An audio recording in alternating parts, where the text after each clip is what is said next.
Sebelumnya, selamat sore teman-teman. Perkenalkan, saya Sukma Dwi dari Fakultas Usuluddin Adab dan Dakwah, jurusan Bimbingan Penyuluhan Islam, semester 6. Nah, di sini saya akan menjelaskan apa yang saya tahu untuk memenuhi tugas mata kuliah konseling spiritual. Mungkin sebelumnya kalian teman-teman udah pada tahu ya, judul yang saya ambil ini atau tema yang saya ambil ini mungkin kalian udah ada yang pernah mendengar atau mungkin pernah sekilas baca di jurnal itu.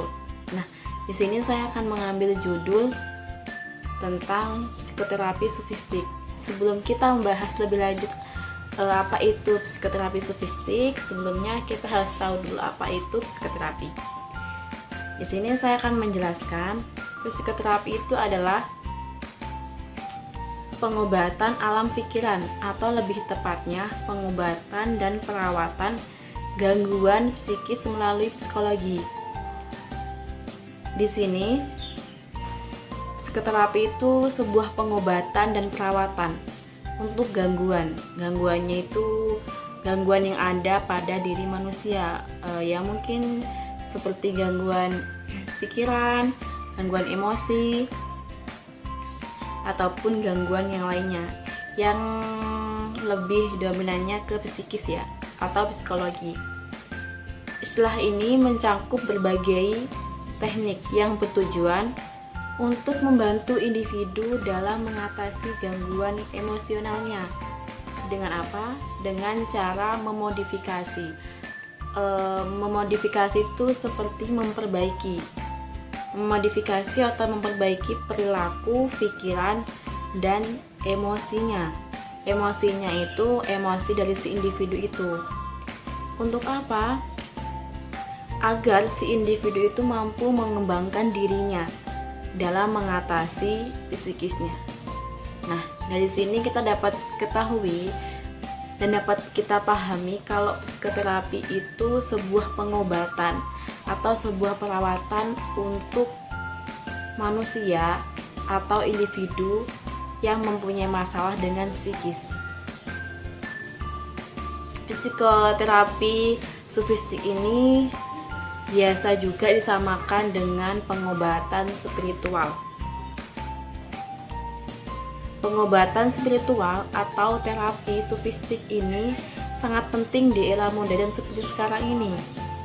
Karena beberapa ahli kedokteran jiwa pun juga meyakini bahwa penyembuhan penyakit pasien atau klien dapat dilakukan dengan cepat jika menggunakan metode-metode yang berdasarkan spiritual keagamaan, seperti contohnya membangkitkan potensi keimanan kepada Tuhan Yang Maha Esa.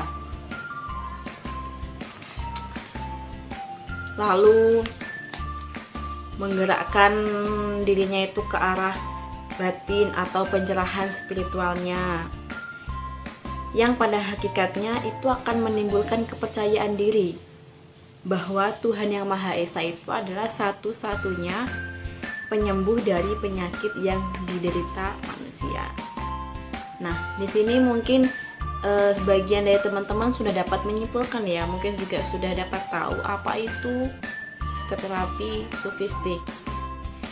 Dari penjelasan yang saya sampaikan tadi, untuk garis besarnya itu psikoterapi sofistik itu sama juga dengan pengobatan spiritual. Jadi pengobatan spiritual itu sebuah pengobatan atau perawatan ya untuk menyembuhkan psikis manusia. Jadi setiap manusia yang sakit mentalnya atau psikisnya itu tidak perlu juga ke dokter, biaya mahal-mahal tuh nggak perlu juga. Kita bisa melakukan terapi ya, contohnya dengan terapi sofistik kayak gini. Tetapi harus dengan ahli yang tepat, jangan ke sembarang orang, karena setiap orang ini belum tentu mampu untuk menyembuhkan masalah atau penyakit yang ada di psikis manusia. Pembahasan selanjutnya yaitu objek dan metode psikoterapi sofistik. Objek atau sasaran dalam psikoterapi sofistik ini adalah manusia atau insan yang utuh. Jadi objeknya itu pastinya manusia yang utuh, manusia yang sempurna.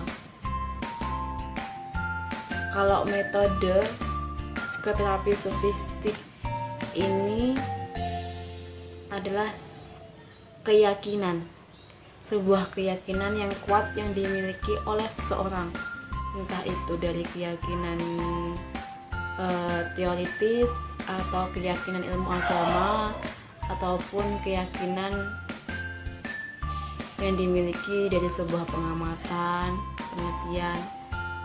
Tetapi yang terpenting adalah metodenya itu keyakinan yang dimiliki seseorang.